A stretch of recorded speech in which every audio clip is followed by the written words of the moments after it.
हमारी लाडली बेटी एक पारिवारिक कहानी। ये कहानी हमारी लाडली बेटी एक पारिवारिक कहानी है। आपको अपनी सी लगेगी क्योंकि हर परिवार में इस कहानी की तरह थोड़े मनमुटाव, थोड़ी अनबन होती ही है। लेकिन मैं दिल से चाहूँगी कि हर परिवार में होने वाले मनमुटावों का अंत इस कहानी की तरह खुशियों से भरा हो। शाम को आते हुए राशन लेते आना, और हाँ, मुन्ना के स्कूल में फ़ीस भरनी है, उसके लिए पैसे देते जाओ। बीवी की इस मांग पर जेबें उल्टी करके दिखाने के सिवा बड़े भाई के पास कोई दूसरा उत्तर नहीं था। माथे पर चिंता की शिकनों के साथ सवेरे तो बड़ा भाई अपने काम पर निकल गया, लेकिन उस शाम उसने पूरे परिवार के सामने इस आर्थिक स्थिति को दूर करने के लिए एक प्रस्ताव रखा। क्यों ना हम उस प्लॉट को बेच दें जिसे बाबूजी ने लक्ष्मी को शादी में देने के लिए खरीदा था। बेटी को दी हुई चीज़ वापस नहीं मांगते, पाप लगता है। लक्ष्मी का जन्म होते ही घर खुशियों से भर गया था। तभी तुम्हारे बाप ने ये तय कर लिया था कि ये प्लॉट लक्ष्मी का है, जो उसे उसकी शादी में दे दिया जाएगा। माँ ने अपना विरोध जताते हुए कहा, कौन सी बेटी? वो बेटी जो प्रेम विवाह कर घर की इज्जत को खाक में मिला गई और पिताजी की अंतिम यात्रा में भी न शामिल हुई। बड़े ने टॉन्ट मारते हुए कहा, मेरा मुंह मत खुलवा। यहाँ कौन नहीं जानता कि लक्ष्मी को उस दिन गली के नाके से ही लौटा दिया गया था और उससे अपने पिता से आखिरी बार मिलने का हक भी छीन लिया गया था। माँ ने बेटी का पक्ष लेते हुए कहा। माँ के इस वार से दोनों बेटे चुप हो गए। न बड़ा बेटा कुछ बोल पाया, न छोटे बेटे के मुंह से कोई शब्द फूटा। थोड़ी देर की शांति के बाद छोटा भाई बोला, प्लॉट बेच तो देंगे, पर क्या लक्ष्मी कागजात पर दस्तखत करेगी? मुझे नहीं लगता वो हमारा भला सोच भी सकती है। आखिर है तो औरत जात, पुरुषों की परिस्थिति कैसे समझ पाएगी? काफ़ी वाद विवाद और सोच विचार के बाद सब इस बात पर सहमत हुए और पड़ोस के मोहल्ले की लक्ष्मी की दोस्त को बोलकर लक्ष्मी को घर आने का न्योता दे दिया गया। अगले दिन सुबह से गली के नाके पर खेल रहे बड़े भाई के लड़के की बुआ आ गई, बुआ आ गई की आवाज़ सुन घर वाले चौकन्ने हो गए। दोनों भाई मन में द्वेष और नफ़रत के साथ उसको कैसे घर में आने के लिए कहें, इसी दुविधा में थे। वो कहते हैं ना, ज़रूरत के वक्त गधे को भी बाप बनाना पड़ता है।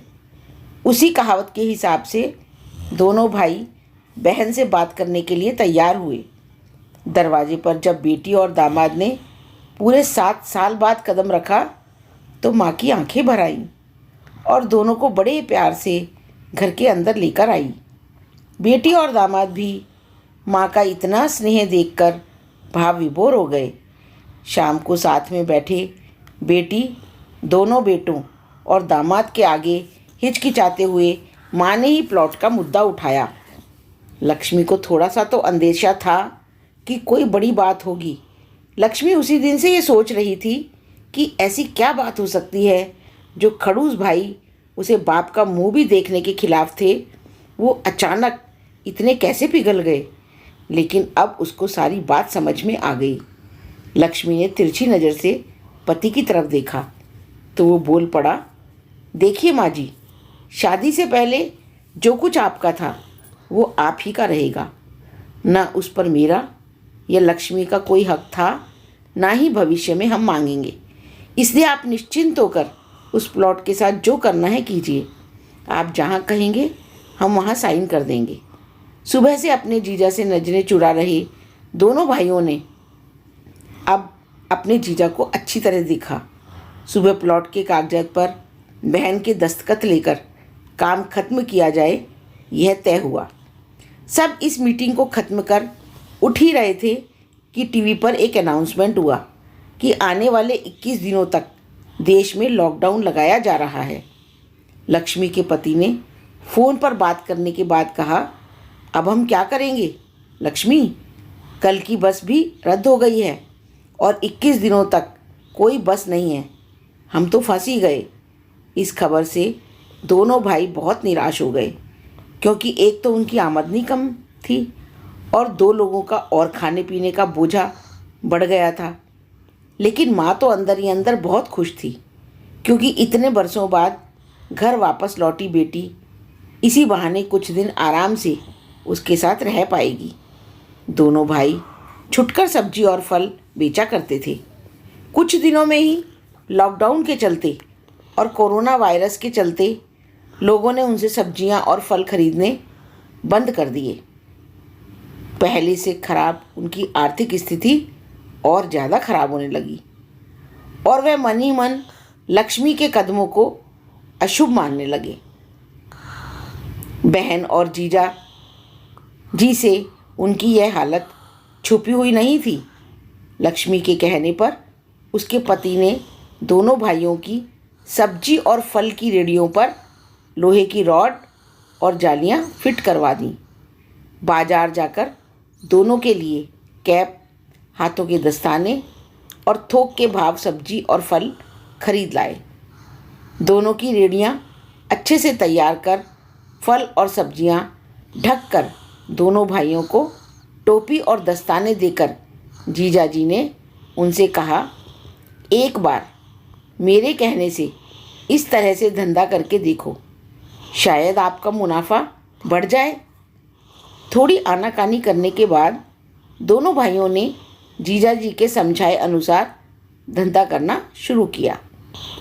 2-3 दिनों बाद ही कोरोना से घबराए लोग अब ढकी हुई फल और सब्जियां और दस्ताने और सेफ्टी का ध्यान रखकर बेचने वालों से ही फल और सब्जियां खरीदने लगे। इस तरह समझदार दामाद की वजह से धीरे धीरे दोनों भाइयों का धंधा अच्छा चलने लगा और उनके घर का गल्ला जो पहले खाली हो रहा था अब धीरे धीरे भरने लगा। माँ जैसे अपने मरे हुए पति से मन ही मन संवाद साधने लगी। देखो जी, आपकी लक्ष्मी सच में लक्ष्मी है। उसके पांव घर में पड़ते ही घर खुशियों से भर रहा है। दोनों भाइयों की आंखें जो पहले गुस्से में थी उसकी जगह अब शर्म ने ले ली थी। वे मन ही मन सोचते थे, क्या गलत किया था बहन ने, जो हमने उसके साथ इतना बुरा सलूक किया। शादी ही तो की थी और शादी करने से पहले उसने हमें बताया भी तो था। हम ही थे जो उसे स्वीकार नहीं कर पाए। दोनों भाइयों के मन से द्वेष और नफरत धीरे धीरे क्वारंटीन हो गए।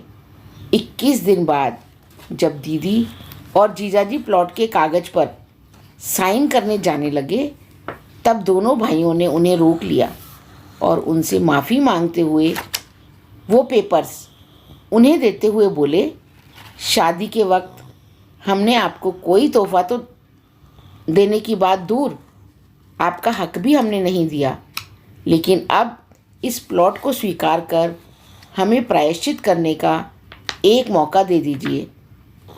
सभी की आंखों में खुशी के आंसू आ गए और माँ ऊपर देखकर बोली, आपकी लाडली ने आज फिर हमारा घर खुशियों से भर दिया।